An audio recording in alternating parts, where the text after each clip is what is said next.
On this week's episode, we're going to talk everything San Mateo County, things that are happening within micro cities, and also what's changing in the housing market. Let's get into it. The first story I'm going to highlight is what's changing at Tanforan Shopping Center. We've all heard the development when they first announced it, that they're changing the use case from a mall to housing. But let's give you some more details as to what is the exact plan that has been proposed so far. San Bruno's City Council has finally approved what they call reimagining the Tanforan land use fact sheet. And they're going to be putting in about 1,000 housing units along with a Biotech Campus.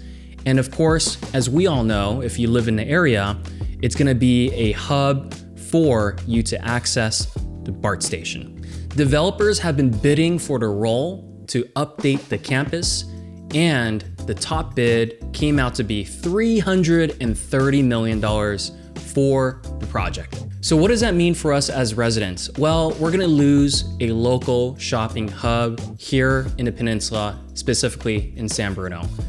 But that's nothing to be concerned for, since up north, you'll still be able to go and access Stonestown. You'll also still be able to access Serramonte Mall. And down south, the closest mall is here in San Mateo, which is Hillsdale. Many residents are assuming that there's going to be many cons that come with the redevelopment and repurposing because it's going to be more dense.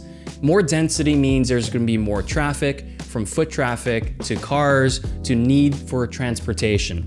As a resident myself, I'm not too concerned about how they're going to reuse this space because I truly believe in the best use of land that's available. Of course, a lot of perspectives are different in terms of, the city's in it for the money.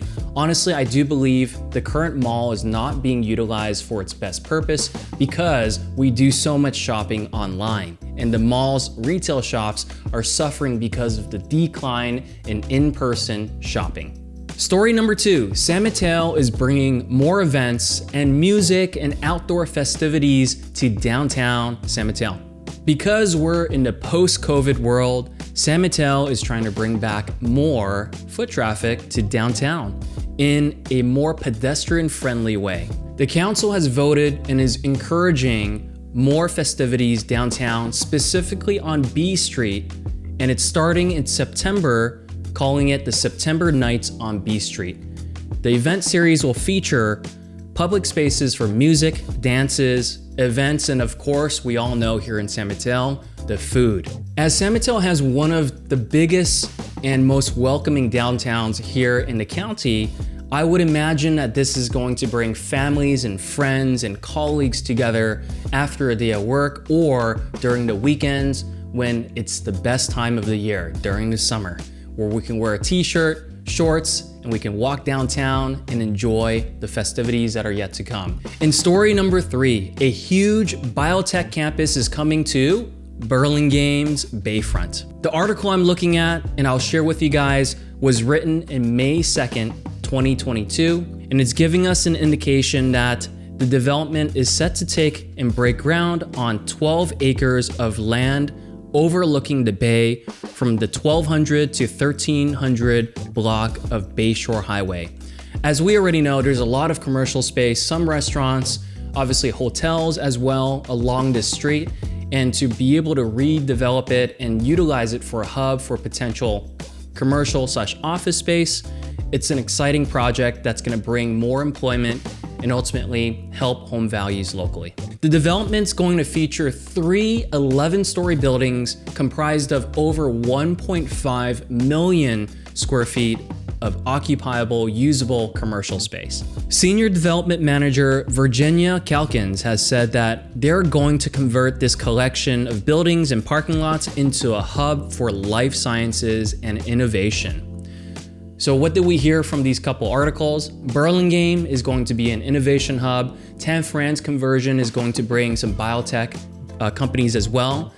I'm excited to see what this area becomes. Aside from just being a tech hub, all these life sciences and biotech companies are welcomed in these cities here in San Mateo County. And the last story is around how we're going to accommodate all these new jobs in this new commercial space with more housing. I know there's many mixed feelings about increasing the housing stock in our market, And overall, I do believe there is the demand for it, given that there's so much more people wanting to move to our beloved county. The city is working on the 2023 to 2031 housing element, which provides policies and goals for the whole city on increasing the amount of housing units that the city could offer. And they're looking within this time frame to add over 7,000 housing units to accommodate the growing population and the desire to live here in the peninsula. On May 3rd, the Planning Commission met to talk about the first draft of how they're going to accommodate and create more housing within the community. Of course, a specific component of the 7,000 units is affordable housing, and so far they're saying that they're under goal in terms of what they are able to provide or what's available on the market now. On a more macro level, I've also read that the whole nation, because of birth rates, immigration, and of course just the migration of where people are headed, we're over 1 million units of housing short from what we need to accommodate the current population. So those are the latest developments that are happening here in San Mateo County. And if it's your first time visiting our channel, definitely hit the subscribe button. We're going to be releasing more videos on a weekly basis on what's happening in our local marketplace. And if you're looking to make San Mateo County or the General Bay Area your home, reach out to me and my team. We look forward to having a conversation with you to help you with your home search.